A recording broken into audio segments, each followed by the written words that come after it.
narito na naman tayo para sa isang napaka-sweet at nakakakilig na love story nila Kalingap Edu at Ate Viancy. Tulad mo ay aking makilala at kung ano ako'y Para sa pagpapatuloy ng ating love story ay ito ang pagpapatuloy ng kanilang 11th monthsary ng EDSI Love Team.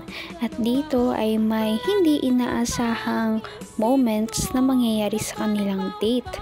Ngunit makikita natin kung gaano ba talaga nila kagusto ang isa't isa para magstay kahit ganoon na nga ang twist na nangyari sa kanilang araw. At sa celebration nila na ito ay maraming nangyaring kilig moments dahil paano ba naman ay puro banat si Kalingap Edu para lamang mapasaya si Ate Viancy. At marami pa siyang mga tinanong kay Ate Viancy na ngayon lamang natin malalaman. Kaya naman, ito na ang mga kilig moments nila. Ciao. Nilalamig ka rin ba? Hihila pa. Alam mo, nilalamig ulit ng kamay ko eh. Paano to?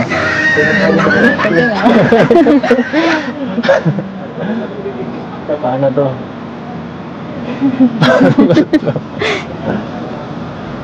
Ay, sige na nga. Parang alam ko yun na. Sige na, ako nang bahala. Mas maganda pala, mas malapitan. Diba?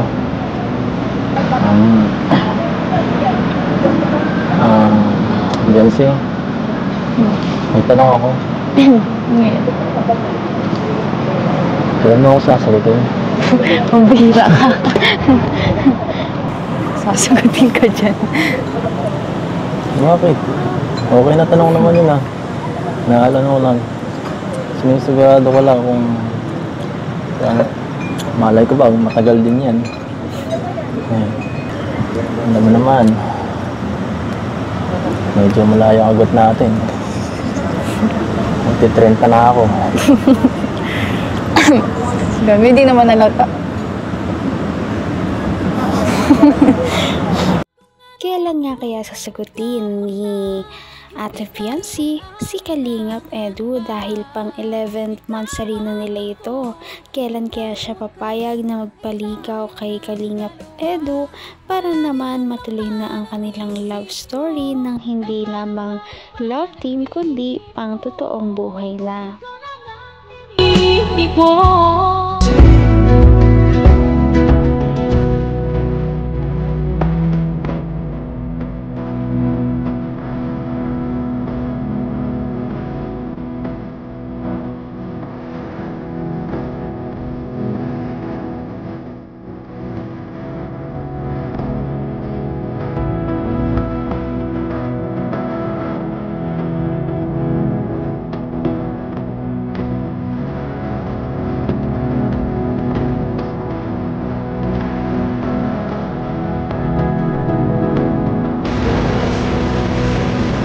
Guys, busy-busy yung dalawa dun eh. Baka pinag-uusapan nila.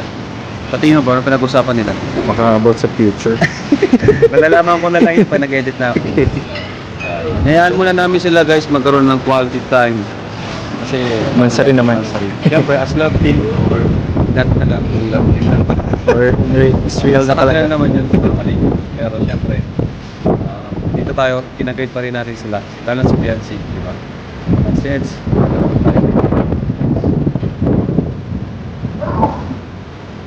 Buti na lang may payong ka. Nagihanda. Ano, mababasa. Hindi tayo mababasa. Pero malamig yung hangin eh. Malamig ka pa? Hindi. Ang bihira. Alam mo, may ulit yung... Sa hindi inaasahang pagkakataon ay grabe, umulan na nga talaga. Dito natin makikita kung gaano ba talaga sila ka-committed sa isa't isa. Ang ganda na sana ng kanilang celebration. Kanina ay maganda pa ang panahon, ngunit ngayon ay parang biglang umulan. Aalis kaya sila at hindi na itutuloy ang kanilang celebration? Yung hangin eh. Alamig ka pa? Hindi. Ang bihira. Lumamig ulit yung... Sheesh. Joke lang. Wala. Baka mangalay ka. Ano ba yan? Di nakasamang panahon sa atin, no?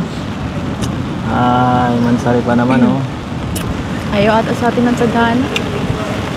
Kinukontra mo eh. Kaya naman pala eh. Kinukontra mo yung mga dapat. Positive ka lang palagi. Hoy. Maganda yan. O sige, masarap. Magandang umuulan. Masaya. May tubig tayo. Diba? O, tayo lang nagdi-date sa ulan. Tayo lang ang nagdi-date sa ulan, di ba? Kahit pangit ang panahon, basta kasama ka, gumaganda na. Sinungaling ka, nawala biglang ulan, no? Nawala biglang ulan. Pambira, hindi nakikisama ang ano.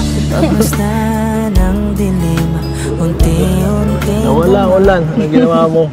Wala na pala. Para naman mas makumpleto ang date natin, syempre dapat may... Buti naman at tila tumigil na nga ang pag-ambon at pagpaparamdam ng ulan. Ngunit ayun, tinuloy pa rin nila talaga ang kanilang celebration at dead malamang sa masamang panahon. Kaya nakakatuwa dahil naituloy nila ang kanilang celebration. At ito na nga ang pagpapatuloy ng kanilang mga kilig moments sa 11th monthsary nila. Ngayon abot kamay na kita. Ayan, umulan na naman ang todo.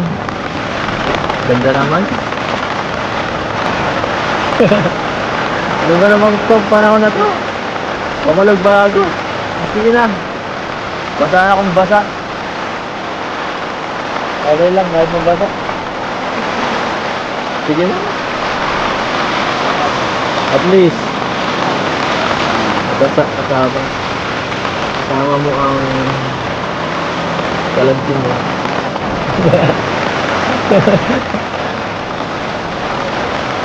Nagkakasakit ka ba? Pinag-ulan tayo dito. Hindi.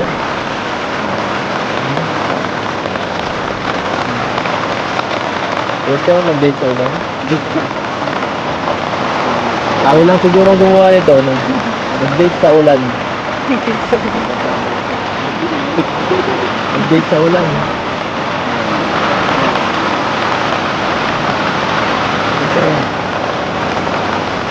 Hindi nakakapigil sa akin.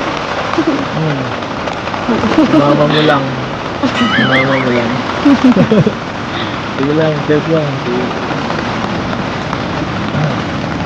Nalasing ako. Hindi yun niya nakakalasing. Grabe. Talagang mapaglaro ang panahon dahil kanina tumigil na nga ang parang pagbabadya ng ulan, ngayon ay talagang bumuhos na nga ang inaasahan nilang pag-ulan. Ngunit deadman pa rin naman talaga sila dahil tinuloy nila ang kanilang celebration na nagpapakita lamang na gusto talaga nila ang isa't isa. Napaka-sweet talaga nila at napakabait ng tambalang ito kaya maraming sumusuporta. Kaya naman sana ipatuloy natin silang suportahan at mahalin si Viancy, si Kalingap Edu at ang Kalingap team. Yun lamang at maraming salamat sa panonood. Abangan natin kung magkakatuluyan ba talaga si Kalingap Edu at Viancy. Hanggang sa muli! Bye! Ngayon'y abot